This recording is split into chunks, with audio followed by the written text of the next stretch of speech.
So you probably already heard about the stock market crashing over $1 trillion overnight because of Deepseek R1.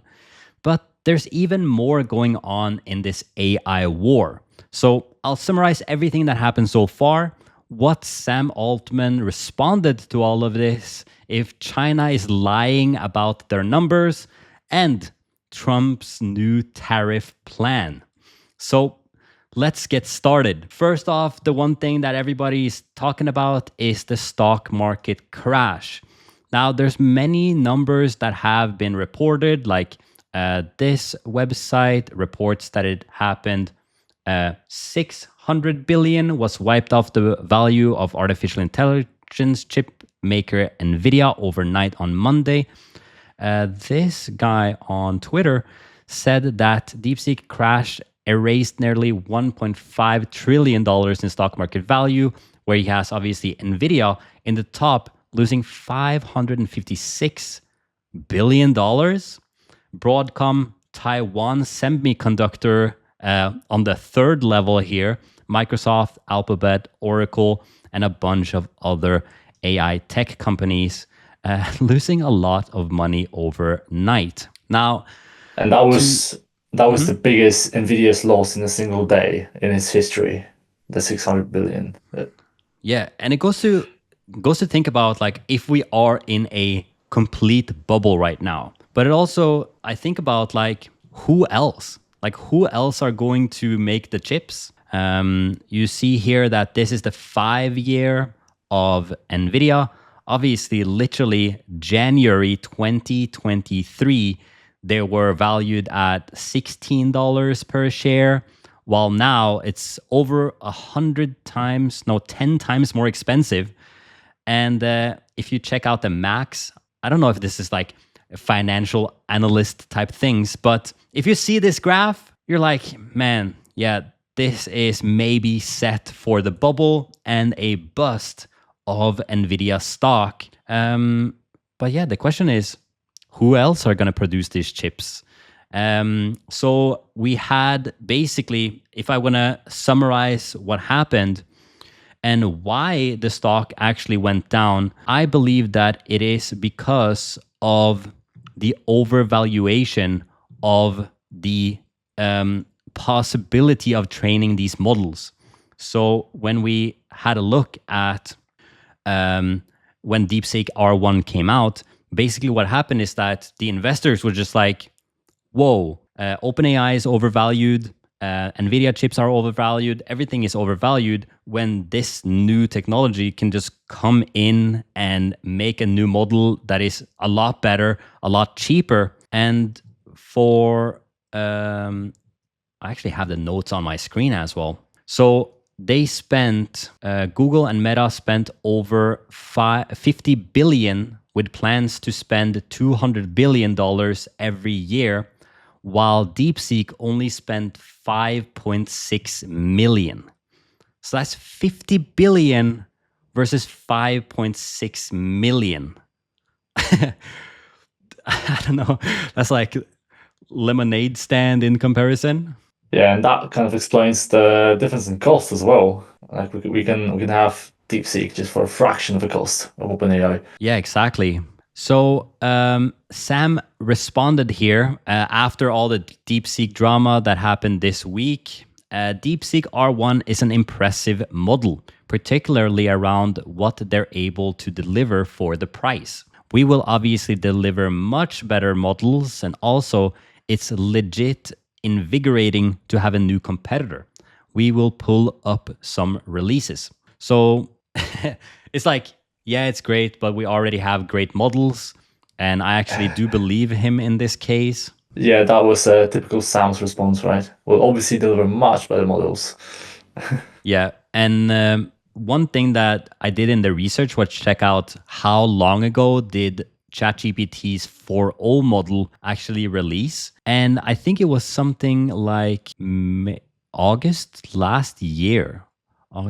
Yeah, I think it was like something around August last year. So they still have probably a lot more powerful models on the inside that they actually haven't released yet, which is what I think. We also have more But mostly, we're excited to continue to execute on our research roadmap and believe more compute is more important now than ever before to succeed at the mission. So this referring to the Stargate 500 billions that they got in this team, I guess. The world is going to want to use a lot of AI and really be quite amazed by the next gen models coming. Looking forward to bringing you all AGI and beyond. Taking the stance as we are the market leaders. Yes, of course, this is cool, but you guys know that we're still the best, right? Yeah, and then that kind of shows, obviously we got DeepSeek that didn't invest as much money into hardware and still got a comparable performance to OpenAI O1. But when you try to use the model in a peak time, you just can't because everyone is using it. And obviously it's not as popular as ChatGPT, but still the servers or like whatever is behind it is not enough to run DeepSeek to everyone. And as Sam says, there are going to be a lot of more people that are going to want to use AI. So, Yeah, absolutely. on one hand, you can say, oh, hardware is not that important because you can have a model like DeepSeek just running and being able to do the same stuff OpenAI can do. But then, there's going to be an issue of a lot more people using AI, and this is where you need the hardware, right? Yeah, exactly. Like, okay, it wasn't that hard to train. It didn't need that much compute, but then you need to actually run it. And yeah, I've also had issues. Literally today, you aren't allowed to use the R1 and the search together, which was kind of the biggest thing. But you can actually use search and the R1 inside of Perplexity. So if you're missing, if you tried it and you're missing it, I highly recommend DeepSeek R1 inside of Perplexity. And yeah, exactly what you said is really true. There, because of it's getting more accessible and more efficient, the use will skyrocket. So this is Satya Nadella, the CEO of Microsoft, saying exactly this and referring to Jevons paradox. And Jevons paradox is, yeah, he basically describes it. It's when technological advances make a resource more efficient to use, thereby reducing the amount needed for a single application. However, as the cost of using these resources drops, overall demand increases, causing total resource consumption to rise. And yeah, that's what he's talking about, basically. And I don't know if it's the framing of hey guys, look, because it's getting cheaper and more available, everybody's gonna use more AI. So it's not only that they're gonna use this AI, they're gonna all use more AI. I guess that's true. And yeah, we already saw it with DeepSeek being the number one app on the App Store. And obviously, if you can get it close to free or really cheap, obviously people are going to use it more. It makes sense why people would switch over to DeepSeek because, it's free and you get the same performance almost. Yeah, exactly. And I like the output when we talked about personalities earlier. It has a really nice personality and it's really nice to talk to. So that's important as well. Hey, by the way, if you like this video, click on subscribe. Also check out the full video over on our podcast channel. You can find that in the link in the description. Now, let's get back to it. But there are some people saying after the stock crash here that the purported 5 million training cost that is designed to crash American stocks is not real. So this guy is the creator of Oculus, and now he has like an AI drone company that was speaking on exactly this when they're talking about the race against China. Obviously, now we're in a race against China to develop artificial intelligence that's going to define a lot of our future economy. Now, with DeepSeek specifically, I don't really buy into a lot of it. You get a lot of media right now about how they spent just $5 million to train this model that is competitive or beating a lot of U.S. options. First of all, they're not covering a lot of the costs. That's not the cost of both of the models that they developed. And I think the problem is they put out that number specifically to harm U.S. companies. You had a lot of useful idiots in U.S. media. And yeah, we have a lot of really good points here on the $5 million. Oh, that's super cheap. And there's also the thing about them being like just a tiny little small group as part of a bigger corporation, which actually is really good PR for China right now. Kind of just mindlessly reporting that that's the case. And China, neither China nor the media nor Deepseek has any kind of incentive to correct the record, as a lot of U.S. companies like NVIDIA crash to the tunes of hundreds of billions of dollars. So look, it's a really impressive step. They've definitely made some technological innovations, but I don't think that people should take what they're saying at face value. They should realize that there are a lot of people cheering for the United States to fail. There's people who are clearly cheering for our tech companies to fail, and obviously President Trump to fail. It's a shame that so many of them are in the United States. All right. So people thinking $5 million too little to actually make the model. And there's actually a big consensus on, it doesn't seem true or real that they just trained it on 5 million. I can really see that happening, that one person reported on it and then everybody steals that fact and it just spreads throughout the entire thing. And then, nobody wants to actually correct that number and say, hey, guys, it wasn't actually just 5 million. We did a lot more. And the second part is when we're going to talk about the Taiwan stuff, they're only allowed to use the H800 chips. I don't know if he's actually talking about this in the video itself, but we're going to go into it. The 5 million training cost, do you think that's real? Do you think China has, what do you think in this situation? Well, as the guy said, until we get an official statement from Deepseek or any other company that's behind it that, this was the actual cost, we just can't know for sure. It may be the case, it may not be the case, and I'm kind of on the side that, it's not entirely true. There were probably a lot more costs that went into it, because the 5 million and 50 billion, that is quite a big difference. And there is something that they're not telling us, I think. Yeah, it seems a little bit like that to me. Like I said, one person reporting on it, everybody spreads and things like that. Seems to be quite legit. And when we go to the next step here of the Taiwan situation, it may be a little bit more clear that they weren't only using the H800 chips, but actually a couple of H100 chips, which they are actually not allowed to buy or have in Taiwan because of US wants supremacy in the AI race. So Trump said this about Taiwan and their superconductors. Let's take a look. Particularly in the very near future, we're going to be placing tariffs on foreign production of computer chips, semiconductors, and pharmaceuticals to return production of these essential goods to the United States of America. They left us and they went to Taiwan, which is about 98% of the chip business, by the way.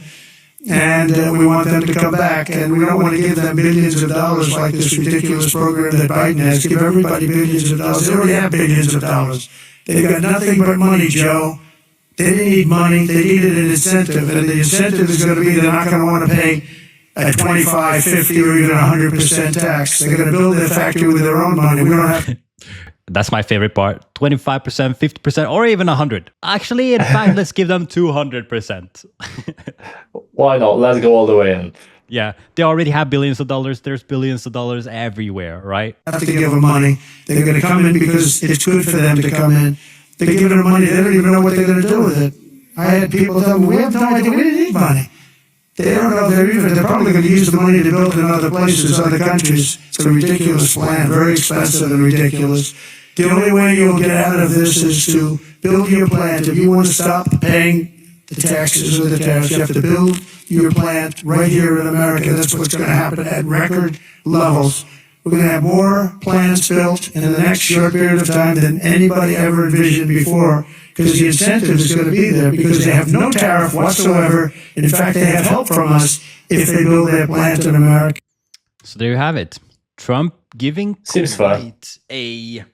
quite a strict and direct order, I feel like, to Taiwan directly, saying, hey, build your chips here in America, which I don't know if that's a good idea or not. I feel like all the tech is around China, Taiwan, everything like that anyways. So, but I would do have to say it's quite a good strategical move, I guess, from Trump if they want to do this win in the AI wars. And this also, of course, goes into the second part of them not allowing China to buy the H100s. I don't know if I have no article about that. There's like a China is not allowing, or America is not allowing China to buy H100 chips through NVIDIA and only H800. Did you hear anything about that? I did hear something, but again, I didn't actually come across any article about this specific thing. Yeah. And what ended up happening is that there was a bunch of Taiwanese people that basically smuggled these H1 chips into the border and was actually able to use it. When I saw the report from the Deepseek team, they said they only did it with H800s, but I bet there is a couple of H100s in there. So yeah, with the transparency and with the transparency of not revealing which chips that they used. Obviously, they couldn't say H100s there. That would be a mess. And the 5 million, I'm not so sure. But what I'm going to end this segment with is I believe that Deepseek R1 is one of the coolest things that ever happened in AI, specifically because it's open source and it's open weights. And I recently watched this video of this guy putting the Deepseek R1 on a Raspberry Pi. As you can see, this tiny, tiny chip is running one of the best models that you can get. So that goes to show that, wow, the AI is in the hands of everyone, and you can start using it on as low compute as a tiny Raspberry Pi. And that brings us perfectly to, if you want to download this locally and run Deepseek R1 on your computer, it's actually extremely easy. You just download lmstudio.ai. I have it here on my Mac. And all you need to do is literally search for Deepseek in the menu here after it's downloaded. And it's going to show you the Deepseek model right here. And it's already been downloaded 208,000 times. Yeah, I'm not surprised. And there's a lot more in this story. We feel like there's so many others that had reported on it, but we wanted to keep you updated on this exact thing. And with the stock market crashing, one of the biggest things of this was the expectation of computing and AI to be so expensive, but then obviously saying that it's that low, 5 million. I don't think that they're, if that's a true number or not, I don't think that it's $5 billion. I don't think it's I don't think it's 200 billion, and that they open it up for everyone to use, where, Meta is opening source a little bit, but they're kind of, a little stingy with it. And a couple of other actors that are obviously fully closed source. This is just a gift to humanity as a whole. And especially for software developers that want to use OpenAI, but now they can get it at a 1/10 or 1/20th of the cost. Is just really, really beautiful. So I'm a little bit team Deepseek on this. And I don't know about the Taiwan superconductors. They haven't actually responded with anything. The only thing I could find is that they have declined to comment on Trump's latest tariff remarks. So we'll see how this goes over the next coming weeks. Hey, so if you loved this clip, we actually have a full-length podcast that you can check out in the link in the description down below. A lot more to cover. All right, see you there.